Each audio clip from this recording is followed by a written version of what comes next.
Bonjour à tous et à toutes et bienvenue dans le podcast Toxique, le podcast que j'ai créé pour parler justement des relations toxiques. Donc je me présente, je m'appelle Tevi Cohn, je suis coach en développement personnel depuis maintenant plus de 5 ans. Et aujourd'hui j'aide les adultes ayant été maltraités dans leur enfance à s'en remettre et à dépasser leur traumatisme. Donc aujourd'hui, si je fais ce podcast, c'est parce que je reçois beaucoup de messages sur Instagram auxquels je ne peux plus répondre car je n'ai plus le temps de le faire malheureusement. Et donc j'avais décidé de faire un petit format comme ça, un petit format podcast qui sortirait certainement une fois par semaine, le dimanche matin. Pour que vous puissiez écouter ça le matin tranquillement avant de sortir de votre chambre, sortir de votre lit, et pour que vous ayez toutes les armes et toutes les clés pour affronter votre journée. Et du coup, on va répondre à la question d'une personne aujourd'hui qui m'a envoyé ce message. Bonjour, je voulais venir te parler suite à ta vidéo sur les parents toxiques. Je pense que mon père l'est et c'est comme si je l'avais toujours su, mais je ne voulais pas le voir. J'habite encore chez mes parents et c'est compliqué parce que je suis obligée de me plier aux règles. Il veut toujours avoir raison, il ne se remet jamais en question, critique beaucoup, ne me dira jamais ce que j'ai fait est bien, il me menace, j'ai toujours peur de sa réaction et je ne suis jamais moi-même. Je suis déjà allée voir un ou une psychologue avec ma mère, pas sur ce sujet directement, mais il ne le savait pas car il m'aurait traitée de folle. Je ne sais pas quoi faire car ça nuit à mes relations au lycée, je n'arrive pas à être moi-même et à m'intégrer réellement, j'espère que tu me répondras. Alors, le problème quand on vit avec quelqu'un qui a une personnalité narcissique, c'est que c'est une personne qui est toujours dans l'opposition. C'est toujours quelqu'un qui va te chercher quelque chose à te reprocher tout le temps, et que tu fasses quelque chose dans son sens ou pas dans son sens, dans tous les cas, il va finir par s'énerver. C'est-à-dire que si tu rentres chez toi et que tu fais pas tes tâches ménagères, on va te le reprocher, mais si tu les fais, on va te reprocher autre chose. Ça va être soit dans ton comportement, soit ceci, soit cela, soit... le pire que j'ai entendu moi-même, c'était... t'as fait toutes les tâches ménagères, ah ouais? Tu te trouves meilleure que moi? C'était ma mère qui m'avait dit ça. Tu te trouves meilleure que moi? Tu penses que t'es meilleure que moi? C'est pour ça que tu fais ça à ma place? Non mais écoute, meuf, calme-toi déjà, faut arrêter. Donc c'est une personne qui va toujours te trouver des poux dans la tête, qui va toujours chercher quelque chose à redire. Donc quand il y a des personnes qui viennent me voir en me disant mes parents sont pervers narcissiques, mon père l'est, ma mère l'est, j'aimerais avoir le bon comportement pour arrêter les disputes, parce que quoi que je fasse, il y a toujours quelque chose qui m'est reproché, et je n'ai pas d'outils pour ça. Je n'ai pas d'outils à faire en sorte que vous ne vous respectiez plus pour que vos parents se sentent bien. Parce que vous le fassiez ou pas, de toute façon ils vont être énervés, de toute façon ils vont être dans l'opposition. Alors autant se respecter, autant commencer à dire non, autant apprendre son indépendance et son autonomie, autant commencer à dire les choses exactement comme elles sont. Et c'est vraiment là que c'est délicat avec les pervers narcissiques, parce que ils ont une capacité incroyable à devenir agressifs, dangereux et violents. Et cette jeune fille qui m'envoie un message, c'est quelqu'un qui a peur de son père parce qu'il a certainement eu des comportements violents, que ça soit de la violence psychique ou de la violence physique. Et du coup c'est difficile d'avoir de l'autonomie et de reprendre le contrôle de sa propre personnalité, alors que on nous reproche plein de choses, tout le temps. Donc, moi les conseils que je donne sont plus pour reprendre le contrôle de sa propre personnalité et partir, plutôt que des armes pour gérer la situation et rester. Qu'est-ce que je veux dire par là? Je veux dire que il n'y a pas de bon moyen de gérer un pervers narcissique. Le bon moyen de gérer un pervers narcissique, c'est de ne pas le gérer, de partir en fait. le meilleur moyen de reprendre le contrôle de ta personnalité, de reprendre le contrôle de qui tu es, de reprendre le contrôle de la situation, c'est de préparer ton départ et peut-être d'en parler à ta mère si elle est de ton côté puisqu'elle est allée voir un psychologue avec toi. Le problème c'est que si ta mère reste en couple avec un pervers narcissique, je suppose qu'elle est sous emprise aussi et qu'elle a peur aussi. Donc le meilleur moyen de gérer la situation, oui, c'est de partir si ton père est vraiment pervers narcissique. Et je t'invite à vraiment te renseigner sur le sujet, en être sûr, avant de prendre cette décision. Après, il y a d'autres décisions à prendre, évidemment, avant de partir. Essayer la communication non-violence, mais s'il est vraiment pervers narcissique, ça ne va pas marcher. Mais je vais quand même donner cet outil, au cas où on ne saurait pas, au cas où peut-être que c'est quelqu'un qui peut te remettre en question. On ne sait pas. Du coup, dans ce cas, il faudrait déjà analyser quel comportement est-ce que tu as envie que ton père arrête.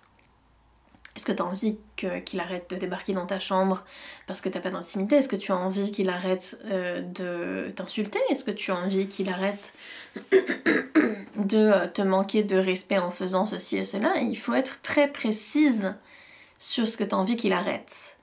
Parce que si tu lui dis un jour « j'ai envie que tu me respectes », il va te dire « je te respecte déjà » et la conversation sera très très vite finie. Donc, il va falloir savoir exactement ce que tu as envie qu'il arrête. J'ai besoin que tu arrêtes de m'insulter. Ok ? Ingrate est une insulte, par exemple. Ça, c'est ce que j'avais dit à mon père. J'ai besoin que tu arrêtes de m'insulter. Parce que quand on m'insulte, je me sens triste, je me sens humiliée. Donc, j'ai besoin que tu arrêtes de le faire. Et aussi, une fois que tu as exprimé ton besoin, mettre en place une limite et lui dire « si tu n'arrêtes pas, je vais arrêter cette conversation et je vais parler d'autre chose ». Et c'est cette limite-là qui est très difficile à poser et qui est très difficile à donner quand on est dans ce genre de situation et qu'on est dans une situation dans laquelle on a cette toxicité qui est là en fait. C'est qu'on a peur de mettre des limites aux gens. Comme on n'a jamais vraiment existé, on n'a jamais eu le droit d'exister, on n'a jamais eu le droit d'avoir une identité, c'est difficile de se dire, je vais mettre des limites, je vais me respecter, je vais demander aux gens de me respecter. Et non seulement je vais leur demander, mais je leur laisserai pas le choix en fait. C'est-à-dire que je ne vais pas continuer à discuter avec quelqu'un qui ne me respecte pas. Et ça, c'est ce qu'il y a de plus... c'est ce qu'il y a de moins facile. C'est très simple, la structure est très simple. Hein. Quand il se passe ça, je me sens comme ça, j'ai besoin de ça, sinon il va se passer ça. C'est très simple. Hein. C'est pas parce que c'est simple que c'est facile. Ça, c'est sûr et certain. Donc déjà, commencer par la communication non violente, voir comment est-ce que ça marche, voir ce dont tu as besoin, être précise, exprimer tes émotions, les analyser, déjà c'est une première chose. Et la deuxième chose, c'est s'il n'y a pas de remise en question, si c'est quelqu'un qui est violent et agressif, si c'est quelqu'un dont il faut se protéger et pas juste s'éloigner, et justement, la meilleure méthode c'est l'éloignement. Pas seulement émotionnel mais aussi physique, et du coup il va falloir que tu mettes en place 2-3 trucs. Tu es encore au lycée, ce que je comprends, mais au lycée on a plus de 16 ans, donc tu peux déjà commencer à travailler. Ce qui veut dire que si tu peux réduire le temps que tu passes avec ton père, ça serait parfait. Et c'est ça qu'il va falloir mettre en place dès le départ. C'est-à-dire que déjà, il va falloir que tu sois très clair sur combien de temps est-ce que je reste avec mon père dans la journée. Combien de temps est-ce que c'est? C'est pas je n'arrive pas à le supporter parce que je le vois tous les dimanches et que le voir un dimanche de plus c'est insupportable. Non. C'est combien de temps est-ce que je le vois tous les dimanches? Combien de temps est-ce que je le vois tous les soirs? Combien de temps est-ce que je le vois tous les samedis? Combien de temps est-ce qu'il est là? Est-ce qu'il est là une semaine sur 2? Est-ce qu'il est pas là pendant plusieurs mois? Est-ce qu'il est là? Enfin, voilà.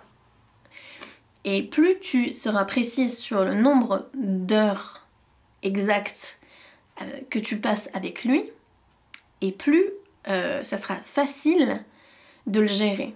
Parce que c'est plus facile de se dire le dimanche, je me réveille à 10h, je reste dans ma chambre jusque midi. À midi, je vais manger. Donc je reste avec lui pendant 1 heure. Ensuite, il me laisse tranquille à peu près 2 heures parce que lui, il va faire une sieste. Moi, du coup, je retourne dans ma chambre. Ensuite, c'est là qu'il sort et qu'il commence à gueuler. Donc je le supporte à peu près 1 ou 2 heures. Ensuite, je peux retourner dans ma chambre. Ensuite, il y a le dîner. Donc en gros, sur toute ma journée de dimanche, je le supporte 3 heures. Donc tout au plus, tu vois. C'est plus facile de se dire tous les dimanches, je vais le supporter 3 heures, plutôt que de me dire je vais le supporter tous les dimanches. Ça, c'est sûr et certain. Donc planifier, ça, c'est ce qui est le plus soulageant à chaque fois quand on s'en rend compte. Je n'ai à le supporter que quelques heures. Okay. Et comment est-ce que je peux éviter ces heures-là ? Par exemple, si tu peux postuler dans un fast-food et travailler le dimanche, eh ben fais-le. Si tu peux planifier des activités extrascolaires le samedi et le dimanche, fais-le. Surtout pendant les heures de repas, tu vois. Voilà. Comme ça, t'es sûr de ne pas de ne pas être avec lui. Ou alors juste après le repas, comme ça, t'es sûr de ne pas rester longtemps à manger avec lui et tu peux partir ensuite. Pour le soir, c'est pareil. Tu peux demander à rester à l'étude le soir, jusque tard. Comme ça, tu es sûr de ne pas rester avec lui dans la maison, seul, ensemble, pendant longtemps. Du coup, demande à t'inscrire. Voilà, en fait, c'est ça qu'il faut faire. C'est vraiment diminuer le nombre d'heures que tu as avec lui. Et pour diminuer le nombre d'heures que tu as avec lui, il faut savoir combien d'heures est-ce que tu passes avec lui. Et ça, c'est vraiment très très très important. C'est ce qui est le plus important en fait. C'est vraiment de savoir combien de temps est-ce que je passe et comment est-ce que je peux les éviter. Et aussi, c'est le moment aussi de planifier le fait de partir de chez toi. Est-ce que tes parents ont décidé de te payer un appartement et tes études en dehors de la maison ? Quand je parle des études, je parle des études après le bac. Est-ce que tu y as pensé ? Est-ce que tu as pensé à faire une alternance ? Et du coup, comme c'est une alternance, t'es payé. Et comme t'es payé, tu pourras peut-être avoir un appartement. Est-ce que tu as pensé... Voilà, pense à tout ce genre de choses. Comment est-ce que je peux partir de chez moi ? Comment est-ce que je peux ? Est-ce que ma mère est un soutien ? Est-ce que je peux lui en parler ? De partir ? Est-ce qu'elle peut m'aider ? Est-ce qu'on partira ensemble ? Comment est-ce qu'on peut planifier les choses ? En fait, plutôt que d'essayer de le changer lui ou de changer ton propre comportement, essaye de changer la situation et agis. Et c'est ça qui est le plus dur, parce que quand on est dans ce genre de situation, on a très peur et on est submergé par nos émotions. Et c'est difficile de gérer ces émotions. Du coup, tant que t'es pas en sécurité, je te conseillerais plutôt d'agir plutôt que d'essayer de gérer tes émotions. Et quand tu seras en sécurité, là tu pourras aller voir un ou une psychologue, te faire accompagner et essayer d'avoir du soutien psychologique. Au niveau des émotions, il y a plein d'émotions qui sont coincées dans ces moments-là. Je pense que le mieux, en fait, c'est d'avoir un système de gestion des émotions. Mais il faut savoir quelles émotions est-ce que tu ressens. Pourquoi est-ce que ça influe sur tes relations avec les autres au lycée ? Pourquoi est-ce que ça influe sur ça ? Ça influe sur ça très, très probablement parce que t'as des émotions qui sont coincées. Ça doit être de la tristesse ou de la colère. Et dans ce cas, plutôt que de la faire passer sur les gens qui sont autour de toi, comment est-ce que tu peux l'exprimer ? Est-ce que tu peux écouter de la musique très fort ? Est-ce que tu peux aller crier en forêt ? Est-ce que tu peux faire des dessins un peu glauques, plein de sang, parce que tu es très énervé ? Qu'est-ce que tu peux faire ? Est-ce que tu peux avoir un journal dans lequel tu écris des choses et dans lequel tu déverses tout ce que tu as à déverser ? Qu'importe en fait, qu'importe ce que tu peux faire pour gérer tes émotions, fais-le. Mais sache que tant que tu vivras avec lui, il est possible que tu gères tes émotions, que tu te sentes bien, et que lui le sente et qu'il te mette une réflexion dans la gueule parce qu'il supporte pas de te voir heureuse. Et c'est très probable, parce que les pervers narcissiques, ils aiment beaucoup avoir le contrôle de leur victime. Donc, s'il n'a pas le contrôle sur tes émotions, il va pas se sentir bien, et du coup, il va essayer de le reprendre. Donc c'est pour ça qu'il faut s'éloigner en fait. Il faut s'éloigner le plus possible. Et si tu veux garder une relation avec lui, la garder la plus contrôlée possible. Dans un environnement où il y a du monde par exemple, une réunion de famille, t'es jamais seule avec lui. Ce genre de choses, tu vois. Vraiment rester dans un cadre où c'est contrôlé. Et le moins possible évidemment parce que c'est insupportable d'être en relation avec un ou une pervers narcissique. C'est insupportable. Donc voilà, je pense que j'ai fait le tour. En tout cas, j'espère que ça t'aura aidé. Donc on peut commencer par là. Alors, on va choisir une autre question. Je vais accepter sa demande et choisir une autre question. Alors... qu'est-ce qu'on a? On a surtout pas du tout. Ok, alors ça y est, je me souviens de cette question-là. Bonjour. Je vais peut-être mettre un trigger warning avant cette question-là. On va parler de sécrétion vaginale.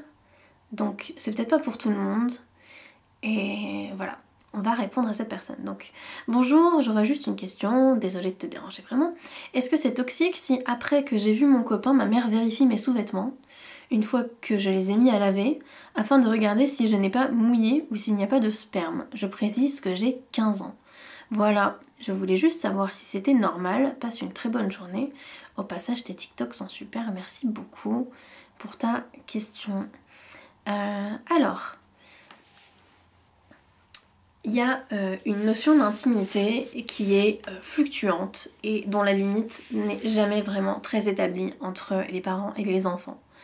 Je trouve que tout ce qui est sous-vêtements, sexualité, image du corps, c'est des choses qui sont très intimes et c'est des choses dont on doit laisser l'espace aux gens d'en parler et pas envahir leur espace pour aller vérifier si tout se passe bien.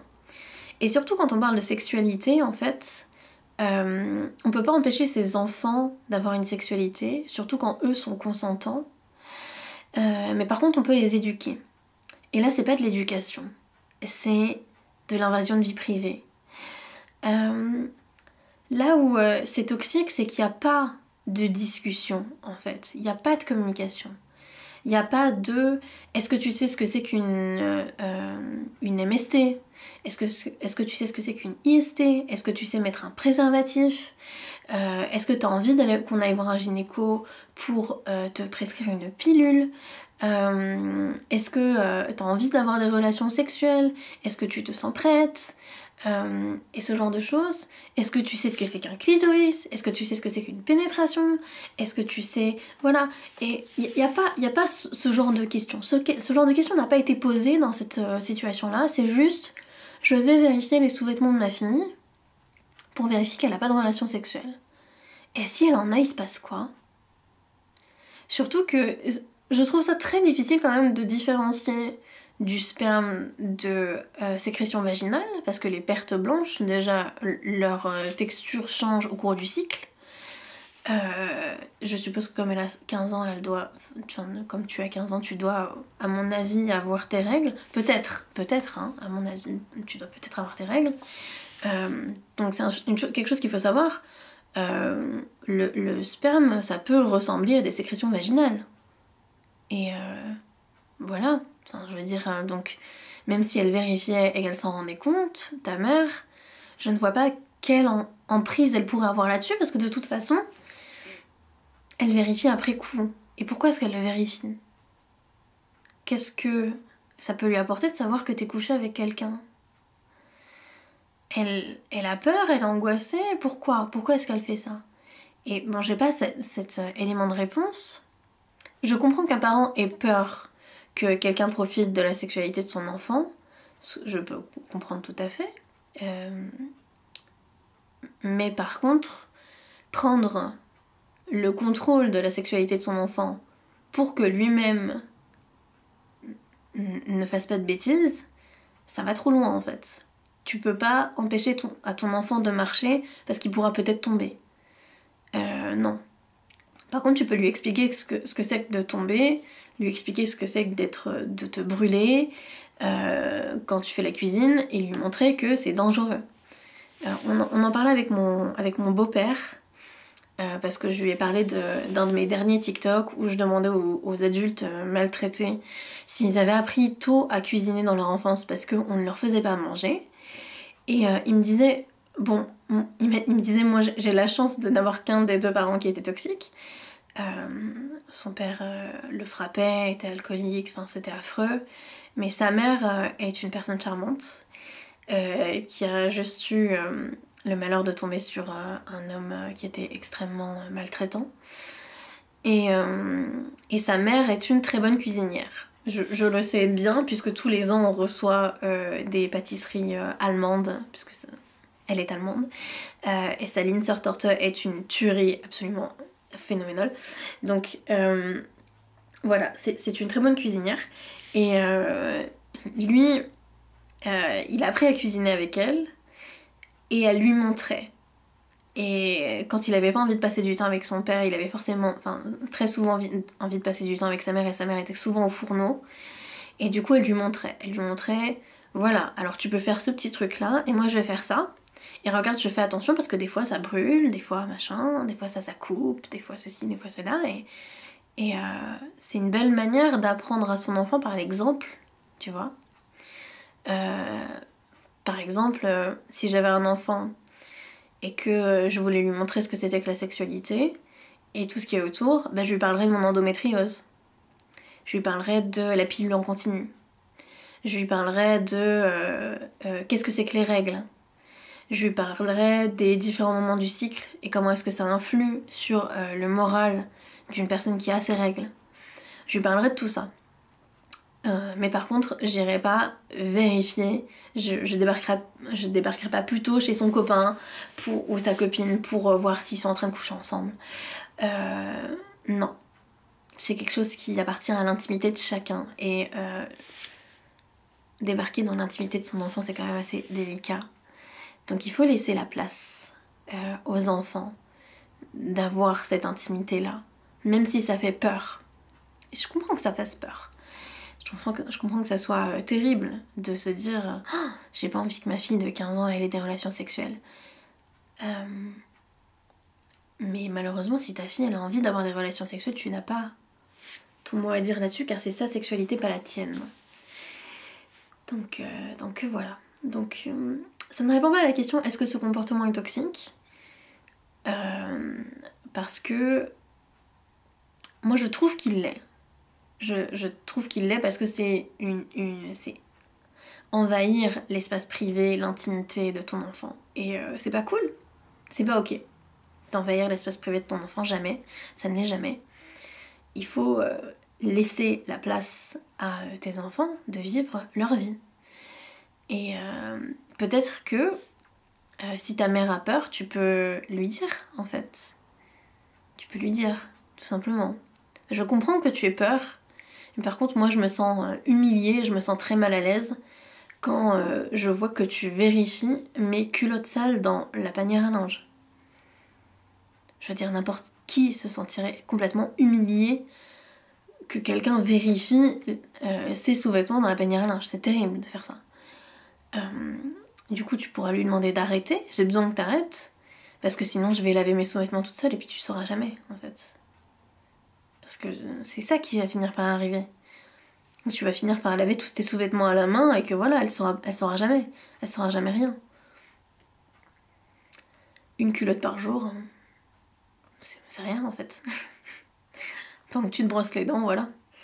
Donc bon, je veux dire, c'est pas, je suis en train de donner des techniques pour éviter la situation, mais non, il faudrait communiquer. Il faudrait communiquer. Et s'il n'y a pas de communication, tu sais que tu peux reprendre le contrôle en faisant comme ça.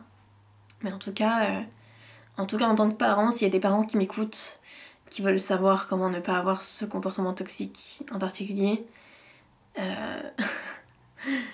ayez une conversation avec vos enfants. Éduquez-les. Éduquez-les si vous avez peur qu'il arrive quelque chose, éduquez-les sur ce quelque chose.